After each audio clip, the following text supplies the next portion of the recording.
तो देखिए कक्षा 8 वाले प्रश्नावली 3.1 का तीसरा प्रश्न है। कल मैंने आपको प्रश्नावली 3.1 के पहला और दूसरा प्रश्न बताया था। अब मैं आपको तीसरा प्रश्न बता रहा हूँ। उत्तर चतुर्भुज के चारों कोणों का योग कितना होता है। कोई भी उत्तर चतुर्भुज है उसमें यदि चार भुजाएं हैं तो उनका कोण कितना होगा, 360 अंश है। अगर वो चतुर्भुज वाला उत्तर नहीं है, यदि ये कोई चतुर्भुज यदि उत्तर नहीं है तब भी क्या उसके कोणों का योग 360 अंश होगा। हाँ, जैसे यहाँ पर मैंने एक चतुर्भुज बनाया जो उत्तर चतुर्भुज नहीं है, ए बी सी डी एक चतुर्भुज है तो ये उत्तर नहीं है, तो तब भी इसमें आपके चार कोण है, कोण ए, कोण बी। तो यहाँ पर हम लेंगे कोण ए धन कोण बी धन कोण सी और धन कोण डी बराबर कितना होगा, 360 अंश होगा। मतलब यानी कि चतुर्भुज कोई भी है, कोई भी चार भुजाओं वाली यदि कोई आकृति है तो उसके चारों कोणों का योग कितना अंश होगा, 360 अंश होगा।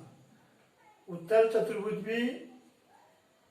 चतुर्भुज का तो 360 अंश होता ही है, लेकिन इसके अलावा कोई भी और क्वाड्रिलेटरल है जो चतुर्भुज नहीं है तो उनका भी चारों कोणों का योग कितना अंश होगा, 360 अंश होगा। तो आपको ये पता होना चाहिए कि चतुर्भुज चाहे कोई भी है, अगर उसमें चार भुजाओं से बनी हुई कोई यदि बंद आकृति है तो उनके चारों कोणों का योग कितना होगा, 360 अंश होगा। उसी प्रकार आप चौथा प्रश्न आप देखिए। चौथे प्रश्न में कुछ आकृतियां दे रखी है। एक आकृति ये है, त्रिभुज के रूप में है जिसमें तीन भुजाएं हैं। एक आकृति एक चतुर्भुज है जिसमें चार भुजाएं हैं। एक पंचभुज है जिसमें पांच भुजाएं हैं, 1 2 3 4 5 भुजाएं हैं। और एक ये आकृति है जो कितने इसमें रेखाखंड है, 6, 1 2 3 4 5 6। अब हमें क्या करना है कि इन बहुभुजों का क्या निकालना है, कोण निकालना है, यानी कि बहुभुजों के कोणों का योग निकालना है। तो बहुभुजों की कोणों का योग कैसे निकालेंगे, तो इसके लिए फार्मूला है। तो अगर हम इसमें त्रिभुज आइए तो आप त्रिभुज आप देख सकते हैं। तो त्रिभुज के तीनों अंतर कोणों का योग 360 अंश होता है, ये तो आप जानते ही हैं। चतुर्भुजों का भी, चतुर्भुज अभी पहले वाले प्रश्न में आप देखिए, चतुर्भुजों के चारों कोणों का योग कितना अंश होगा, 360 अंश है। ये इसके चार कोण हो गए, तो इन चार कोणों का योग कितना होगा, 360 अंश होगा। अब सवाल है कि अगर पंचभुज है, अगर 5 भुजाओं वाली कोई आकृति है या 6 भुजाओं वाली है या 8 भुजाओं वाली है या 10 भुजाओं वाली है तो उसके चारों कोण, इसमें कितने कोण है, एक कोण ये है, 2 3 4 5 और 6। तो यहां पर कितना होगा, ऐसे आकृतियों के कोणों का योग कितना होगा, ये हमें देखना है, ये इसको आप समझना है। त्रिभुज का तो आप पहले भी आपको मालूम है कि त्रिभुज तीन भुजाओं की आकृति है, तो त्रिभुज के तीनों अंतर कोणों का योग 180 अंश होता है। चतुर्भुज के चारों कोणों का योग कितना अंश होता है, 360 अंश होता है। तो इसको समझने के लिए हम क्या करेंगे, एक फार्मूला इसमें है, इसके लिए हम एक नियम निकालेंगे, एक नियम बनाएंगे, n-2 गुणा 180 अंश। मतलब एक फार्मूले से आप क्या कर सकते हैं, कोई भी बहुभुज है, किसी भी बहुभुज का अगर आपको चारों कोणों का योग निकालना है तो उसके लिए फार्मूला बनेगा n बराबर क्या हो गया, भुजाओं की संख्या। n को हम क्या मानेंगे, भुजाओं की संख्या हो जाएगी, भुजाओं की संख्या होगी। और उसमें कितना घटाएंगे, 2 घटाएंगे। n-2 लिखा है, n का मतलब आप क्या समझेंगे, भुजाओं की संख्या है, उसमें -2 करेंगे और जितना आएगा उसको हम 180 से क्या करेंगे, मल्टीप्लाई कर देंगे, यानी कि 180 से गुणा कर देंगे, तो उस चतुर्भुज का कोणों का योग निकल जाएगा। अब जैसे यहाँ पर त्रिभुज है, हम त्रिभुज का 180 अंश कैसे निकलता है, तो इसके त्रिभुज का अगर आप देख सकते हैं तो त्रिभुज के हम तीनों कोणों का योग 180 अंश कैसे निकालते हैं, ये तो हमने सीधे रट के आपको बता दिया कि त्रिभुज के ये तीन कोण होते हैं, इन तीन कोणों का योग 180 अंश होता है। तो अभी हम आगे बात करेंगे जब पंचभुज का निकालेंगे और षटभुज का निकालेंगे। तो n-2, n का मान कितना है 3 को, क्योंकि त्रिभुज में कितनी भुजाएं है 3 भुजाएं। n का मतलब क्या है भुजाओं की संख्या है। n को आप भुजाओं की संख्या मानेंगे और उसको ब्रैकेट के अंदर रखेंगे, फिर उसको 180 से गुणा कर देंगे।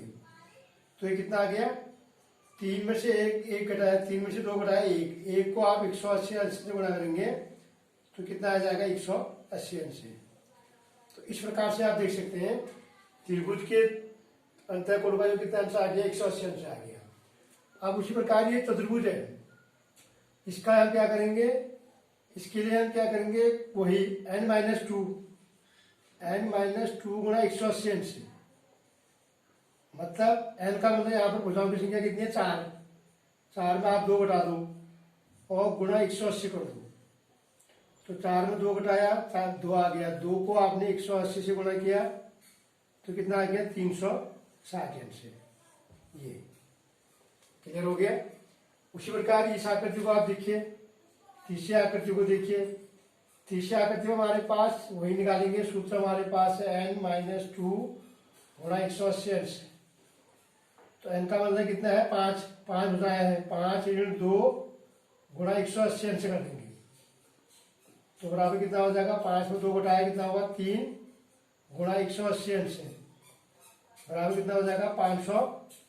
180 को आप 300 गुणा करेंगे तो कितना आ जाएगा 540 अंश। तो यहाँ पर 5 भुजाएं हैं, तो इन 5 भुजाओं के कोणों का योग 5 कोण है। इसमें एक कोण ये है, दूसरा कोण ये है, तीसरा कोण ये है, चौथा कोण ये है, पांचवा कोण ये है। तो इसलिए इसका कोण कितना हो जाएगा पंचभुज के अंतःकोण का योग 540 अंश। उसी प्रकार ये वाली आकृति है, इसको आप देखिए, इसमें वही लिखेंगे, सूत्र हमारा है n-2 गुणा 180 अंश। तो n का मतलब कितना है, यहाँ पर कितनी हो जाए 6 में आप 2 घटाओ, उसको हम 180 से गुणा करेंगे तो 6 में 2 घटाए कितना हुआ 4 गुणा 180 तो 78 को 72 कितना आ जाएगा 720 अंश। क्लियर। इस प्रकार से आप देख सकते हैं कि चतुर्भुजों का जो है, चतुर्भुज और त्रिभुज के अलावा चाहे कोई दर भुजा वाला, अब इसी में एग्जाम्पल आप देखिए, जैसे आपका नीचे दे रखा है 7वां और 8वां, तो आप बना देंगे, माना ए वाला है, इसी का ए वाला है, ए में कितनी भुजाओं वाला है 7 भुजाएं हैं। एक बहुभुज के कोणों का योग ज्ञात कीजिए जिसकी भुजाओं की संख्या दे रखी है। तो यहाँ पर भुजाओं की संख्या कितनी है, भुजाओं की संख्या इसकी है 7। भुजाओं की संख्या कितनी दे रखी है 7 दे रखी है। तो 7 इसका मतलब 7 भुजाओं वाला एक बहुभुज है। तो इसके लिए भी क्या करेंगे 7-2 गुणा 180 अंश। तो कितना होगा 7-2 कितना होगा 5 गुणा 180 अंश। तो बराबर कितना होगा 98 90 900 अंश हो जाएगा। कितना अंश हो जाएगा n-2। n का मतलब क्या है भुजाओं की संख्या, मतलब इनकी 7 भुजाओं वाला एक बहुभुज है। तो हम 7-2 करेंगे, n-2 5 7 में 2 घटाया 5, उसको 180 से गुणा कर दिया, 18 90 900 अंश हो गया। उसी प्रकार बी है, बी में कितनी भुजाएं दे रखी है 8। इसको आप बनाएंगे, सेम ऐसे बनाना है। ऐसी मैं बना देता हूँ सी वाला। तो सी में कितना है भुजाओं की संख्या कितनी है 10। भुजाओं की संख्या कितनी है 10 है। तो इसके क्या करेंगे अंतःकोण का कितना होगा n-2 वही करेंगे, 10 ऋण 2 बराबर गुणा 180 अंश। तो 10 में 2 घटाया 8 को आप 180 से गुणा कर दो तो कितना होगा 8 64 144। तो कितना होगा 1440 अंश। कितना हो गया। अगर 10 भुजाओं वाला आकृति है तो 10 भुजाओं वाली अगर कोई बहुभुज है तो उसके अंतःकोण का योग n-2। n का मतलब भुजाओं की संख्या है, n को आप भुजाओं की संख्या मानेंगे। यहाँ पर भुजाओं की संख्या 10 होगी तो 10 में आपने 2 घटाया 8, उसको 180 से गुणा करेंगे कितना हुआ 1440 अंश हो गया। उसी प्रकार डी है, तो डी वाला क्या है भुजाओं की संख्या n है, भुजाओं की संख्या क्या है? भुजाओं की संख्या n है। n भुजा है, भुजाओं की संख्या कितनी है? n है। तो n भुजाओं की संख्या है तो क्या निकल जाएगा? n -2 गुणा 180 अंश। बस इस तरह से जो है ये चतुर्भुजों का हमने क्या निकाल दिया, क्या नाम कहते हैं, चारों कोणों का योग। समझ गए?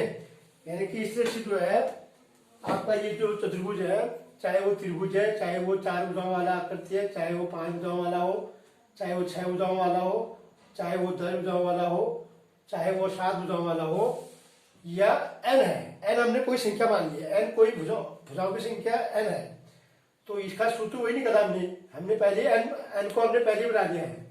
n मैंने यहाँ पर सूत्र पहले ही आपको बता दिया है। सूत्र हमने n एक भुजा मान ली, हमने किसी बहुभुज की भुजा क्या मान ली? n मान ली। तो n-2 यहाँ पर भुजाओं की संख्या क्या दे रखी है? n दे रखी है। समझ गए? तो क्या इसके कोणों का योग कितना निकलेगा? n-2। n तो कोई संख्या है, कोई एक n आपकी एक चर राशि है, तो n-2 गुणा 180 अंश। इस प्रकार से जो है हम चतुर्भुजों के बहुभुजों के अंतर कोणों का योग ज्ञात कर सकते हैं। ठीक है? तो इसको आप क्या करेंगे? अपनी कॉपी में उतारेंगे।